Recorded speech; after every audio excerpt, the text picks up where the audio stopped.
Ang ABG, pag unang-una, pag early stage ng ARDS, respiratory alkalosis. Now, everything that I have discussed, okay, here, this is part of the exudative phase of ARDS. Okay? This is the exudative phase or exudative phase because there are 3 phases in ARDS. What's the second phase? The second phase is what we refer to as proliferative phase. Proliferative phase. Now, okay, what happens in your proliferative phase? Gaya ng sabi ko kanina, hindi ka naman basta-basta papabayaan ng katawan mo. Okay, nasira ang capillary membrane ng katawan mo. Your body will actually create a way to repair that capillary membrane. Your body will attempt to repair that capillary membrane. The problem is, even if your body attempts to repair that capillary membrane, it will no longer be able to restore yung original na structure ng membrane. Okay? Copycat na lang siya. Okay? It will try to fix that destroyed capillary membrane, but okay, it will not be able to copy or restore yung original na structure ng capillary membrane. Okay? The new membrane that will be formed will be made up of dead cells. Okay?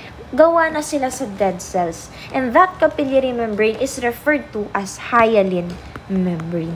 Yung panibagong membrane na gawa sa dead cells at mga debris is referred to as hyaline membrane. Now, the problem with that hyaline membrane is siya ay matigas. It is stiff, it is rigid. Okay? Diba, merong property ang alveoli natin we refer to as elasticity. When you say elasticity, ito yung ability ng alveoli natin to recoil. Okay? Mag-inflate, mag-deflate every time we ventilate. Okay? Elastic yan ang alveoli natin. Every time hihinga tayo, kaya niyang mag-inflate, kaya niyang mag-deflate effortlessly. But, because of this formation of this hyaline membrane na stiff, rigid, matigas. Okay? The problem is, hindi na magiging elastic ang alveoli. It will no longer be able to inflate and deflate properly. Okay, so anong nangyayari? Nagkakaroon ng decreased lung compliance. Okay, every time magve-ventilate tayo, hindi na nakakapag-comply ng tama ang lungs. Bakit? Matigas. Okay, yung bagong membrane na pumapalibot kay alveoli. Okay, that's your proliferative phase. And what do you mean by proliferation? Kakalat ng kakalat. Okay, pwedeng maapektuhan din yung ibang alveoli ng lungs. And then, what's the last phase? Okay, before we go to the last phase, ito na. Decrease lung compliance. Hindi na nakakapag-comply ng tama ang katawan. The problem here is, kung kanina, nagko-compensate pa ang katawan through tachypnea or hyperventilation, in here, okay, hindi na nakakapag-comply ang lungs. Okay, hindi na nailalabas ang carbon dioxide. Unlike in the earlier phase of ARDS, buga ng carbon dioxide. But during this phase, okay, carbon dioxide is accumulating in the lungs. Nagsistay na siya sa lungs, hindi na siya nailalabas. Now, if this carbon dioxide is accumulating inside the lungs, ano na ngayon ang ABG reading natin? It becomes respiratory acidosis. So, respiratory acidosis at a later stage of ARDS kasi hindi na ilalabas si carbon dioxide. Nagsistay siya sa loob ng lungs. Okay, so that is the problem. Nagkakaroon ng respiratory acidosis. Now, in here, merong decreased lung compliance. Nagkakaroon na rin tayo ng tinatawag nating VQ mismatch. What is VQ mismatch? This is also referred to as your ventilation perfusion mismatch. Ano ang ibig sabihin ng ventilation perfusion mismatch? What do you mean by ventilation in the first place? Your ventilation means ito yung pag-inhale, pag-exhale natin. That's ventilation. Inhale, exhale. Next, you have perfusion. Anong ibig sabihin ng perfusion? Ito yung pag-supply ng oxygen from the blood going to the tissues. Kasi sino ba ang nagde-deliver ng oxygen sa mga tissues natin? It's the blood. Now, if the oxygen from the blood goes into the tissues, that's perfusion. perfusion. Now, what does ventilation perfusion or VQ mismatch mean? Ibig sabihin yan, kahit pa-ventilate ka ng ventilate, hinga ka ng hinga, mababa pa rin ang perfusion. Kulang pa rin ang oxygen na pumapasok sa tissues. Bakit? You have decreased lung compliance, you have atelectasis, you have pulmonary edema. Okay, which leads us to the hallmark sign of ARDS. Anong ibig sabihin ng hallmark sign? Hallmark sign means this is a unique sign sa isang disorder. Now, once a person shows or manifests the sign, okay, pwedeng nagiging, okay, ito yung identifier natin of that specific disease. Now, what is the hallmark sign of this disorder? Ito yung tinatawag nating refractory hypoxemia. Now, what is refractory hypoxemia? Ang ibig sabihin po ng refractory hypoxemia, no matter how much you oxygenate that patient, they will remain hypoxemic. Mababa pa rin ang oxygen saturation. Mababa ang oxygen level sa dugo. Kahit siguro suutan kita ng 10 face mask, iisa sa bawat butas ng katawan mo, 15 lpm, 100%, hindi magre-respond ang katawan. That is refractory hypoxemia. Okay, now, pag third phase na ng ating ARDS, that is already referred to as the fibrotic stage.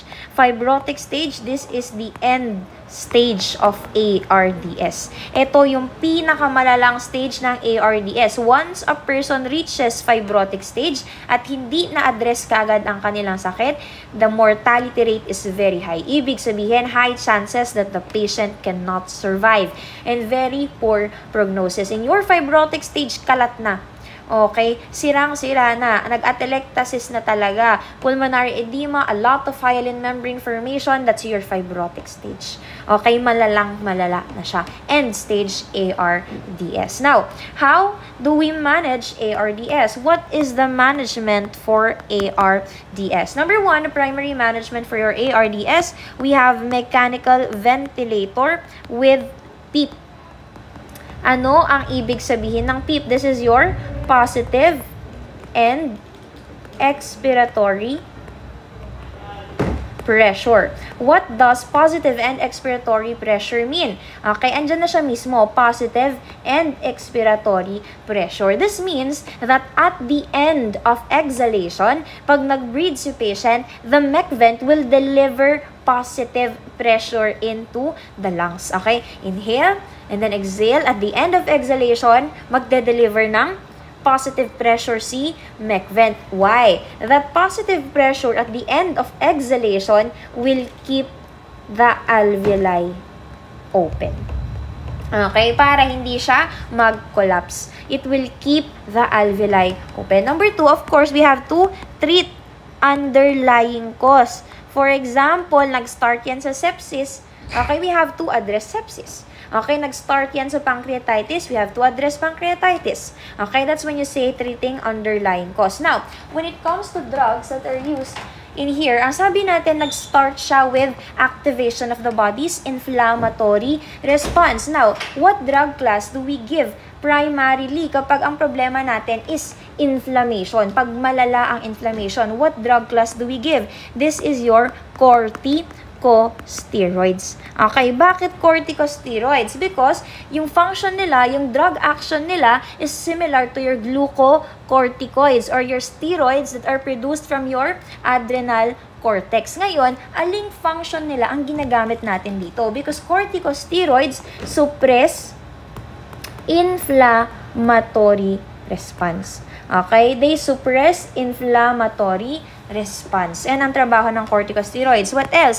They could be given antibiotics, especially if the origin of the problem is infection. Okay, so you have corticosteroids and antibiotics. Now, we have a goal for caring for these patients. Okay, number 1, what is the normal partial pressure of oxygen? Pag normal na tao, it's 80 to 100 mmHg. But for patients with ARDS, our goal dapat at least 60 mmHg ang kanilang PaO2. Next, what is the normal oxygen saturation? Sa isang normal na tao, it should be 90 to 100%.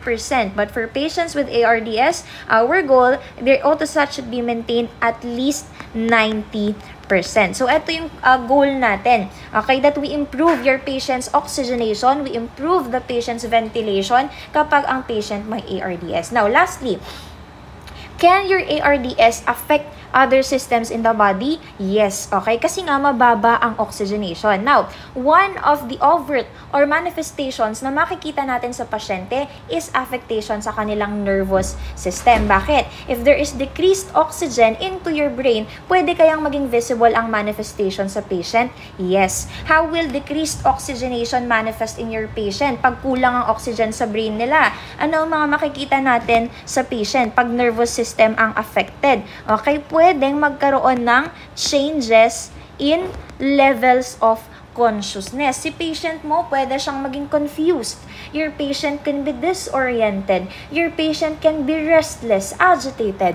Now, what is our priority for patients na ganito ang manifestations? We have to make sure we maintain safety. How do you maintain safety? You raise side rails. You make sure the floor is clean at walang kung anong-anong nakakalat sa baba. You reorient the patient kung nasaan siya, anong nangyayari. Okay, what is happening, where they are. Okay, you reorient the patient and you make sure to promote safety. Okay, so that's it for ARDS.